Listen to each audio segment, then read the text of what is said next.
بسم الله الرحمن الرحيم. طبعا سعنا عودة سعنا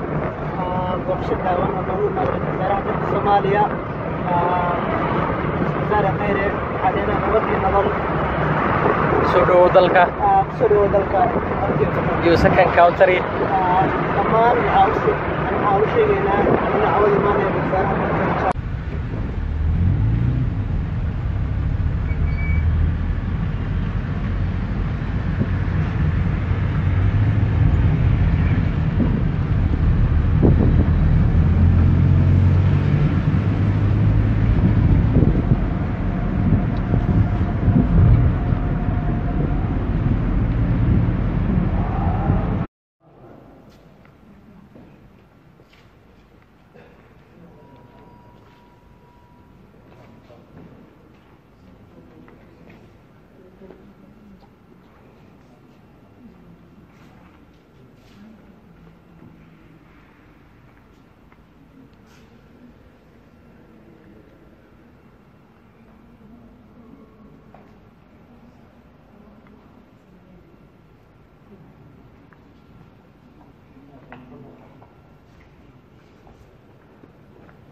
dhalinyarada waxaa la codsanayaa in ay mikrofoonada dumiyaan.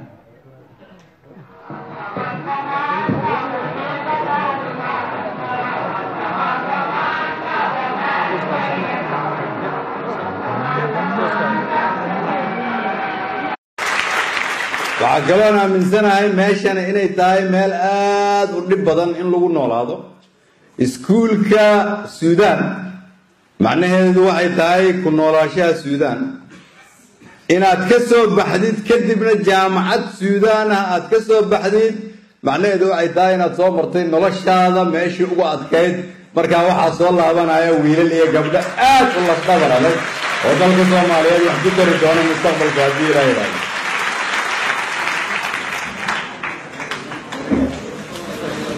meel tababar adag lagu maro ayaa la ii sheegay halkan inay tahay. markaan arko dadka dhalinta yar oo wajiyadoodu saas u yar yihiin raadinaya nolol cusub iyo mustaqbal cusub ka fikirsan siday wax u baran lahaayeen waxay xasuusinaysaa 1989 marka anigoo idinka da'diina aan doon ka raacay baraawe anigoo raadinaya nolol ka gedisantii markaan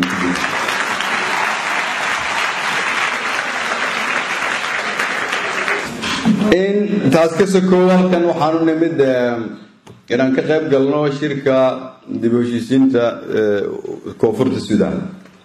waxa kale oo aan fursad u helnay in aan la kulanno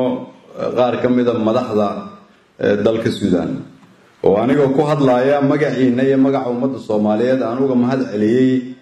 siday gacmaha noogu fureen noogu soo dhaweeyeen dalka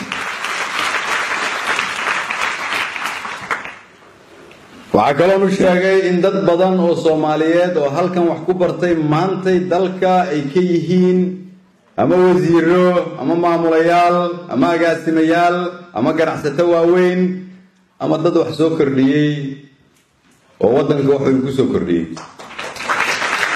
macnaheedu waxay tahay gudoomiye halkan ka hadlay wuxuu yiri Suudaan iyo anagu waxaan leenahay xiriirka waxbarasho oo aan la leenahay Suudaan maadaama kumanaan Soomaaliyeed ay wax ka barteen kuwa kalena ay ka baran doonaan dib u dhiskana dalka ay qayb ka yihiin waxaan ka wada hadalnay maanta sida aan taas uga faa'iideysan lahayn sidee u adkeyn lahayd xiriirka labada wadan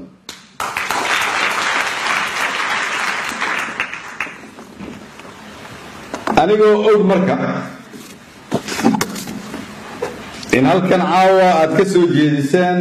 inaad qabtiin dhib aad rabtaan in dawladdiinu idinkugu adeegto si ka wanaagsan sida idinkugu adeegi jirtay waxaan rabaa inaan haddana idinku dhiirigeliyo waxa ugu xun oo qofka bini'aadanka samayn kara waxay tahay isagoon hadafkii uu lahaa gaarin inuu isdhiibo culays walba oo aad la kulantaan waa inaad ula falgashaan sida ugu geesinimada badan laakiin waa inaad iska ilaalisaan inaad isdhiibtaan haddii Ilaahay yiraahdo sababtoo ah dalkii idinku idin baahan yahay idinka madaxda mustaqbalka idinka dhalinyaradii dalka u soo koraysa waa run haddii aanan dhaqankeena wax ka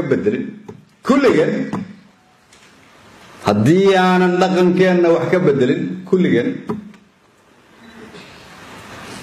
waxaan ku sugnaanaynaa sida aan ku sugnayn ku dhawaad 30 sano macnaheedu waxay tahay qof walba oo idinka mid ah iyo kulligan inteena waa weyn waxaana saaran mas'uuliyadaas oo ah si dalkeena aan u badbaadino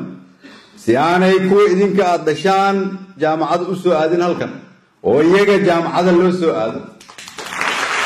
waa inaan dhisnaa mustaqbal ka duwan midka aniga idinku aan wax ku soo baranay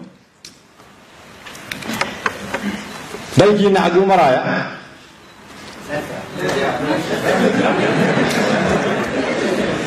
waxaan aaminsanahay qof walba oo Soomaaliyeed oo kala garanaya runta iyo beenta kala garanaya qabyaaladda iyo qarannimada kala garanaya xumaanta iyo wanaagga kala garanaya mustaqbalkii hore oo loo soo dhaafay oo xumaa iyo mustaqbalka fog kala garanaya sharaf iyo sharaf la'aan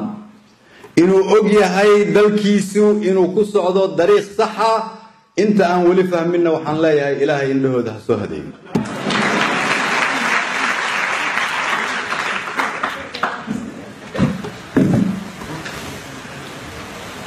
shalayto waxaan u sheegay walaalahan South Sudan inay aad u dhib yar tahay in wadan la dumiyo inay aad u dhib badan tahay in dib loo dhiso